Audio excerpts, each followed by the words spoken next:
Well, wrongful convictions affected me in the fact that I was one of those millions of people, but who never understood that there was such a thing as wrongful convictions.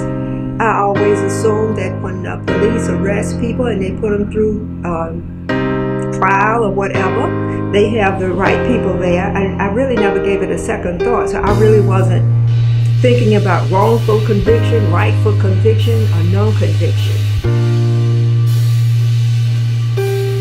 Wrongfully convicted literally dies.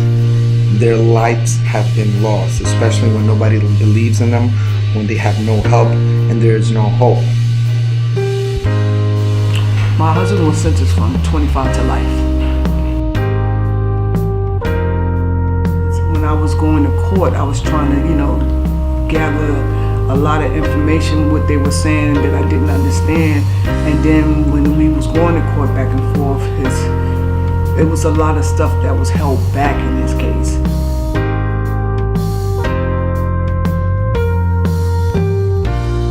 Kevin's case is a murder conviction case, and he has been incarcerated for 34 years, and he's very active in the law library to fight to get his case to be appealed, to turn over for a wrongful conviction.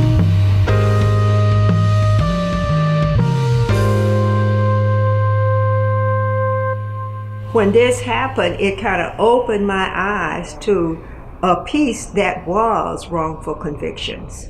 And with my son being just 15 when this happened, and seeing how they tried to railroad him and the rest of the family, I realized that he must not be the only one. Well, my story goes with Kevin. I met Kevin while he was incarcerated, and we got married after 3 years of knowing each other. And he informed me of his situation, and he's been convicted of murder, and his time, he says 25 to life. He also has been writing various organizations, and I've been doing most of his footwork as far as taking documents to various organizations for him, as he would receive notices that they can't really help him out.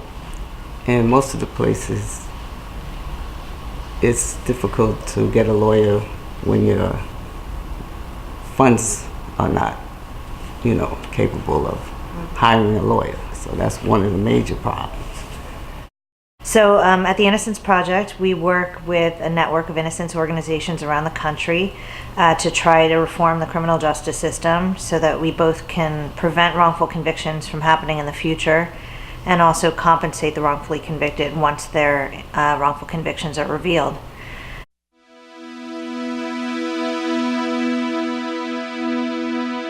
Thank God for me, I never gave up. And after 25 years, my innocence was proven. Why is this so important? Because there needs to be reform that constantly needs to be worked on in the criminal justice system. There's constantly individuals that are being wrongfully convicted.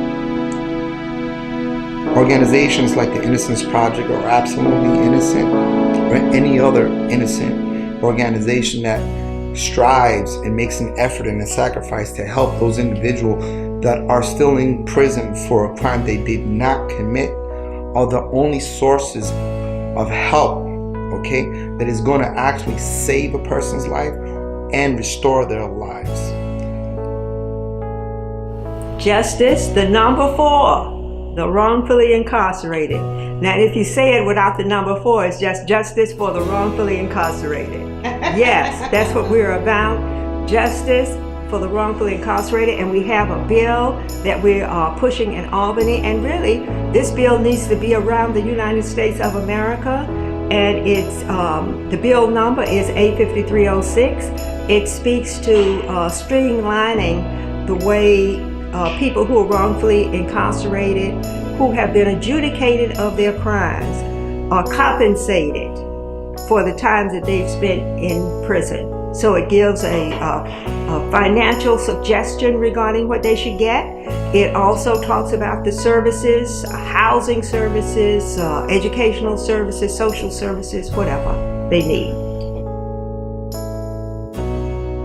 I mean, what we do on our website is anyone can go to our website and look at how their state is doing. So they can see how their state stacks up to the other states. So for instance, if you looked at the New York laws, you would see that we now have some degree of eyewitness identification reform, although it certainly could be improved. But now all lineups are done by blind administrators by law.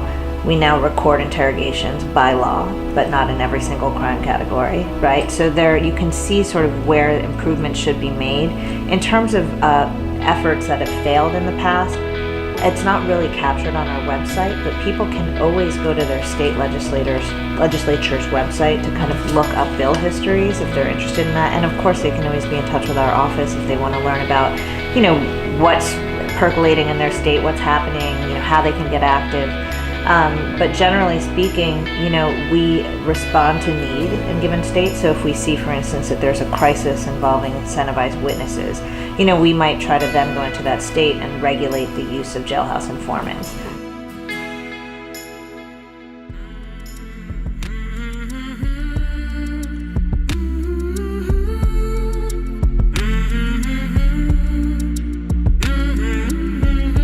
My name is Zulay Velasquez. I am the president and co-founder of Absolutely Innocent, a 501c3 nonprofit organization founded in 2015 by myself and Exoneree Shubaka Shakur.